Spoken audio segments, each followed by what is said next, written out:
अस्सलाम वालेकुम साथियों, आज मैं अलमदार रोड के धरने में गुज़श्ता 4 दिन से बैठी हुई हूँ। मैं और हमारे साथी और हज़ारा कबीले के जितने लोग गुज़श्ता 20 सालों से रियासती दहशतगर्दी का शिकार रहे हैं, जिसमें 3,000 के लगभग लोग, जिसमें मेहनत कश मज़दूर, सब्ज़ी फरोश, टैक्सी ड्राइवर्स शामिल थे, इसमें जान बहक हुए। मैं क्योंकि लफ्ज़ शहीद इस्तेमाल नहीं करती, शहीद जो है वो हम लोग कत्ल किए गए, कोल्ड ब्लडेड हमारा मर्डर किया गया है, तो हम उस कत्लेआम के ख़िलाफ़ आज इकट्ठे हुए हैं कि इसको ख़त्म होना चाहिए, जंगी सियासत नहीं चलेगी।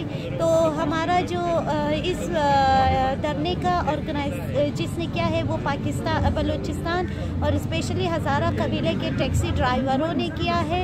और इसमें जो है वो ट्रेड यूनियन के लोग शामिल हैं, मेहनत कश तंजीमों के लोग शामिल हैं, तरक्की पसंद यूथ ऑर्गेनाइजेशन के लोग शामिल हैं। और हम चाहते हैं कि पाकिस्तान भर में जो मीडिया ब्लैकआउट है हमारे इशू को लेकर उसको हाईलाइट करे। यहाँ ख़वातीन और बच्चे काफ़ी तादाद में इंसाफ और अमन के मुतलाशी है, और वो बेटे और पाकिस्तान भर के लोगों से उम्मीद करते हैं कि वो हमारी आवाज़ बने और हमारा साथ दे। शुक्रिया।